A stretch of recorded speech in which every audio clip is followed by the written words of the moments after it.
Bien, segundo bloque en vivo. Voy a saludar al doctor Jorge Lisandro Galeano.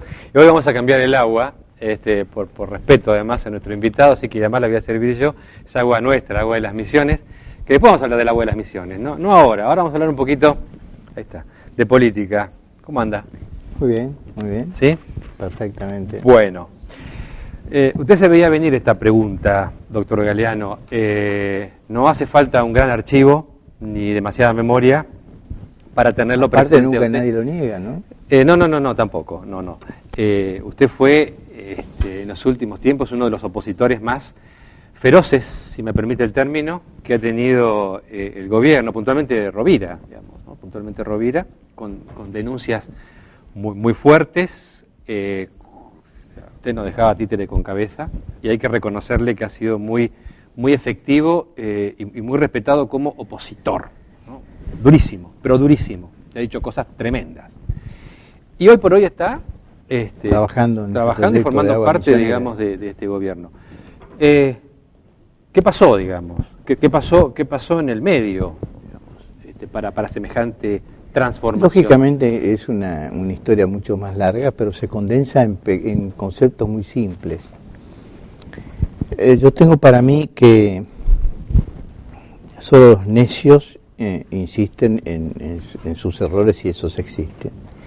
Y en segundo lugar, siempre recuerdo que en la historia argentina está jalonada por grandes reencuentros, grandes desencuentros y grandes reencuentros.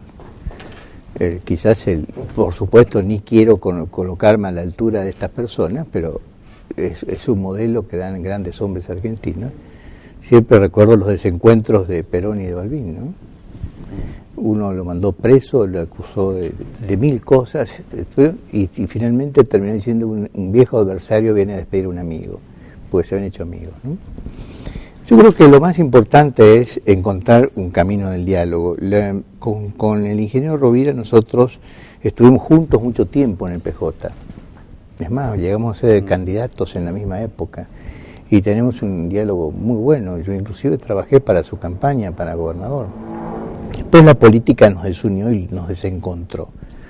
Y como dice Carlos Rovira, la política desencuentra y la política también encuentra. Yo pienso que en definitiva es la posibilidad de dialogar, que es algo que el ser humano ha perdido en los últimos años, sobre todo en la política. Dialogar y comprender de que pueden haber cosas superiores y proyectos comunes. Por ejemplo, este tema de aguas misioneras, o el tema de las leyes de tierras de la provincia, que era quizás en los 20 años, porque por ahí la gente solamente me confunde con el tema de la ley Galeano, ¿no? Pero yo fui prácticamente el promotor de todas las leyes de solución de los problemas de tierras fiscales, y para que lleguen a los verdaderos ocupantes. En los últimos 20 años fui prácticamente el autor de todas esas leyes. Y por ejemplo, esa ley para mí fue muy importante, y fue producto de un encuentro político, decir, mira, esto tiene que ser sancionado, es decir, colocarse por encima de la diferencia y realmente darse cuenta de que hay proyectos comunes. Me muero por saber, si es que lo quiere contar, digamos, ¿qué se dijeron Rovira y usted cuando se sentaron frente a frente a hablar? Tuvimos un larguísimo diálogo. Lo que pasa que el ingeniero Rovira es una persona extremadamente culta, ¿no?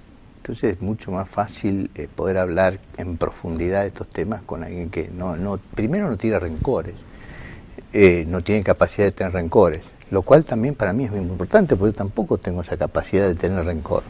Hay personas que viven envueltas en el odio. Yo no, simplemente uno pelea con pasión por las cosas que en un momento dado cree, pero también saber reconocer que uno puede equivocarse. Y en ese aspecto ambos hablamos de nuestros errores comunes y en qué nos equivocamos, porque habíamos estado trabajando juntos antes. ¿Qué nos había llevado a separarnos? Probablemente hubieron diferencias de criterios importantes y muchas otras cosas que pasan en la vida, pero lo más importante es abrir una puerta al diálogo y comprender de que hay cuestiones que son superadoras absolutamente de las miserias humanas. Fíjense, por ejemplo, a mí nadie me pidió que me incorporara a la Renovación. Yo no soy la Renovación. Yo soy presidente del Movimiento de Acción Popular. Tenés que se hizo renovador, digamos. Claro, yo sigo siendo presidente, estuve en campaña con mi partido. Aparte nadie me exigió que lo hiciera, pues no ese es el interés. Lo que así se me dijo, bueno, hay un proyecto concreto, ¿lo podés llevar adelante? Porque fui uno de los gestores, ¿lo podés llevar adelante? Bueno, ¿te animás a enfrentarlo? ¿Usted está arrepentido de cosas que dijo, de denuncias que hizo? Mira, es muy difícil decir que uno se arrepiente de las cosas, porque en su momento las hace y las hace con fuerza, con pasión. Sin duda por ahí termina agotando. Y yo creo que todo eso, llega un momento que se da cuenta que no tiene salida con eso, ¿no? Es decir, porque la sola agonía, la sola pelea no conduce a nada. Uno siente que queda vacío y que no tiene más destino, porque uno quiere producir. En realidad, el que está en la política es porque quiere trascender en acciones. Es decir, uno quiere dejar un camino hecho, alguna obra realizada, que tenga sentido la vida de uno, porque si no, ¿para qué se vive?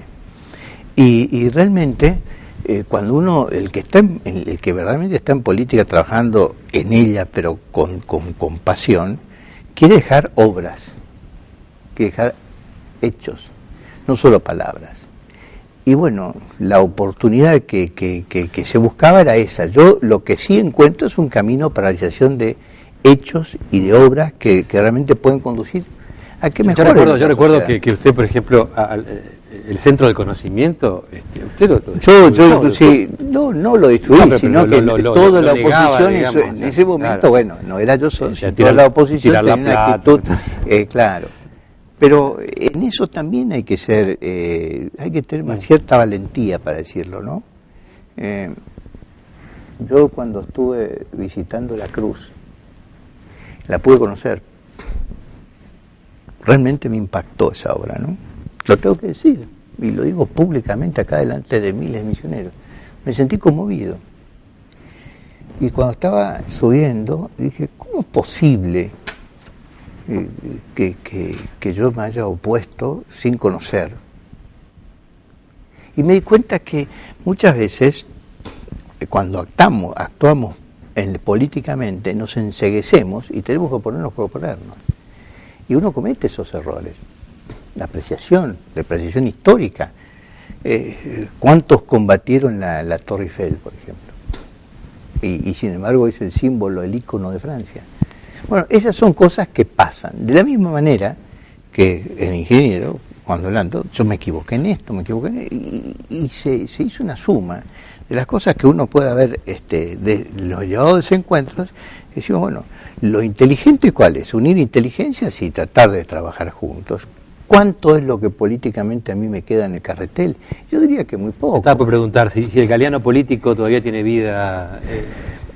Y yo ya tengo una edad que tengo que ir pensando que tienen que venir los que vienen detrás. ¿No es cierto? Tampoco uno puede eternizarse. Lo que a mí me interesa es poder demostrar que los misioneros podemos hacer cosas muy grandes y muy importantes. Y eso es lo que lleva a uno a trascender como persona. Eso es lo que yo entiendo, que hay mucha gente que podrá no estar de acuerdo conmigo. Simplemente creo que hay que actuar conforme a la propia conciencia. Yo creo que en un momento dado era absolutamente necesario terminar una pelea que era como, ¿vieron esa película de la Guerra de los Roses? Que terminaron los dos muertos. Claro. Es decir, cuando la destrucción no lleva a nada, en cambio la construcción lleva a cosas. Y yo en eso estoy muy orgulloso. Yo me siento orgulloso y aparte agradecido, porque no solamente hay que sentirse orgulloso de las cosas que uno hace, sino también saber agradecer a aquello que tiene gestos de grandeza, decir, bueno, supero esta antinomia. Por ejemplo, el gobernador Clos, para nombrarme. Acá no solamente, acá estamos hablando de Rovira, pero... Y bueno, y ¿por qué no? Y yo tuve que decírselo, se lo dije cuando se inauguró la planta, la verdad, yo tengo que reconocer públicamente que es un gesto que demuestra una grandeza de espíritu que no es común. ¿Por qué? Y porque otra persona se deja llevar por los viejos rencores. Dice, no, no lo nombra, si me hizo la vida imposible. En cambio me dijo, yo creo que usted puede llevar adelante esto, métale ficha. Es decir, esto es lo que para mí reivindica a una clase política, a una dirigencia. Es decir, de poder superar esas diferencias, y finalmente se ve que hay mucha creatividad y que se puede dar mucho más de lo que se puede quitar. ¿Cómo ve la oposición? Digo, ha tenido tiempo de mirar un poquito cómo andó la oposición hoy por hoy en la provincia. ¿Cómo la ve ustedes justamente, no, que de oposición puede dar cátedra, digamos? Y yo creo que no. También para ser opositor hay que tener mucha valentía. Hay que ser valiente para ser opositor. Y yo lo que veo es que está dispersa, como está dispersa en el país, ¿no? Yo creo que no hay un proyecto alternativo, y eso es realmente importante, porque la gente no visualiza eso. Pasa lo mismo que pasa en el país. Entonces, de repente, empiezan a ocupar los lugares de la política otros sectores, que no son los políticos, y que de repente quieren aparecer como los opositores, un medio, por ejemplo, de comunicación. Porque la política, no existen opositores políticos. Entonces, eso realiza un medio. ¿Es malo que no haya una buena oposición? No es bueno. No es bueno. No es bueno, pero bueno, así se da en la historia. Es decir, nosotros tenemos que vivir con esto. Este es el tiempo que nos toca vivir y donde estamos transitando en nuestra corta vida. De manera tal de que lo que sí creo es que estoy absolutamente convencido ya que es mucho más gratificante construir que destruir. Eso lo siento en el corazón y en el alma, ¿no? Porque uno siente que realmente va a dejar algo. Es decir, que no se pasó por la vida. Porque yo le digo muchas veces a alguien que pueda hablar, bueno, ¿qué hiciste como político? Y podría decir, bueno, a ver, hacer tu inventario, porque hay muchos que tampoco, así como algunos no resisten el archivo, otros resisten el inventario. A ver, ¿cuál es el inventario de tus acciones como hombre público? ¿Qué hiciste? ¿Qué dejaste a la comunidad? Veamos, analicemos y vayamos, hiciste esto, porque hay muchos que pasaron y no dejaron nada. Habla de cosas concretas, digamos, de cosas tangibles. Claro, pero, por ejemplo... Porque muchos pasaron y dejaron grandes piezas de oratoria, digamos, grandes debates. Pero no, vamos a hablar de las cosas que hacen bien en la sociedad, de las cosas que impactan a la sociedad. Yo, por ejemplo, si tuviera que hacer un inventario de mi vida como político, diría, bueno, esa ley Galeano, pero no fue la única.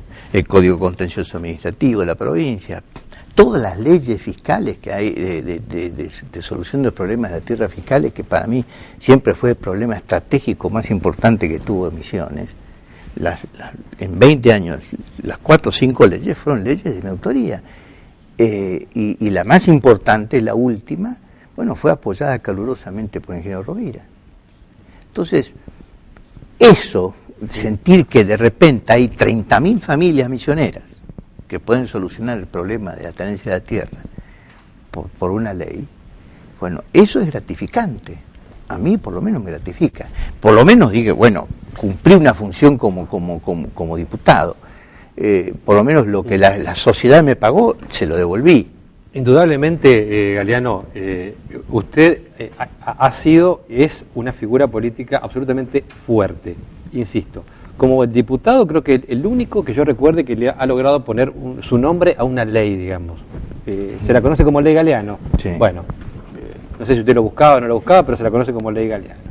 Como opositor fue tremendo, digamos, con una capacidad de fuego más que importante. Y ahora está decididamente, que ya vamos a hablar de esto, digamos, decididamente trabajando, digamos, en algo que es muy fuerte, como es Agua de las Misiones, digamos. Hace 10 años usted decía, Misiones va a producir un agua propia, como Villavicencio. Claro. Así que, bueno, evidentemente... yo creo que estas son las oportunidades que da la vida y hay que saberlas aprovechar en el buen sentido de la palabra, porque realmente, sinceramente le digo, yo creo que en el caso tanto del ingeniero Rovira como del doctor Clos, creo que se puede perfilar un modelo de dirigencia que esté por encima de la contienda, ¿no? Y que eso realmente permita la reconciliación. Si no, no es posible. Y tampoco es posible reconciliarse estando siempre mirando el pasado. porque ese es el secreto también. Es como los matrimonios, digamos. Claro, es decir, usted nunca se va a poder reconciliar con una persona con la que está permanentemente pensando en el agravio anterior, ¿cierto?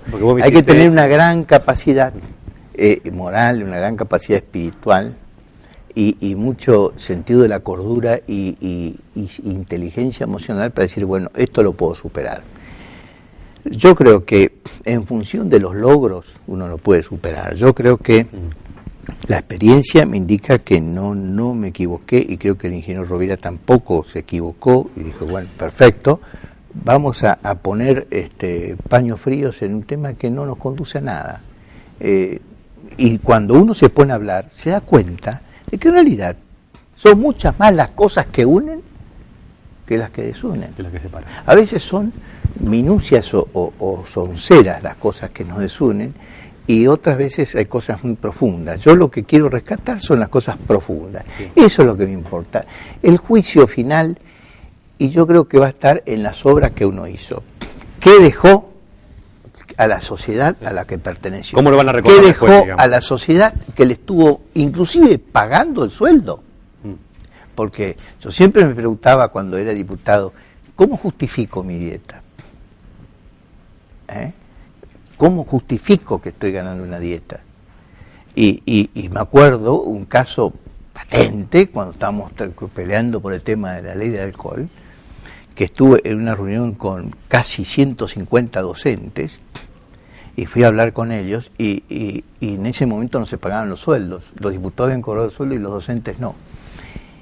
Y yo dije, voy a esa reunión, me van a destrozar. Pero fui, y di la cara. Y hablé de nuestros hijos, hablé de la familia, ¿Usted cree que alguien me dijo qué pasa con los diputados? No. ¿Sabe qué? Me aplaudieron, me dijeron, por fin un diputado nos viene a hablar de nuestra familia. Entonces, cuando uno sale de esas experiencias que son muy fuertes, dice, bueno, yo estoy justificando lo que la sociedad a mí me exigió, se lo estoy devolviendo. No estoy pasando por el cargo inútilmente. Ese puede ser mi consuelo. Lo que yo simplemente digo es que verdaderamente lo que a mí me interesa es la trascendencia como persona y como político. Si dejo algo, serví. Si no dejo nada, pasé por la vida. Vamos a un corte y regresamos y vamos a hablar de agua de las Misiones. Está un poco en broma, un poco en serio. Estábamos diciendo, usted se hizo famoso por una ley contra el alcohol, digamos, y ahora está con el agua. Digamos, es coherencia. Vamos al corte.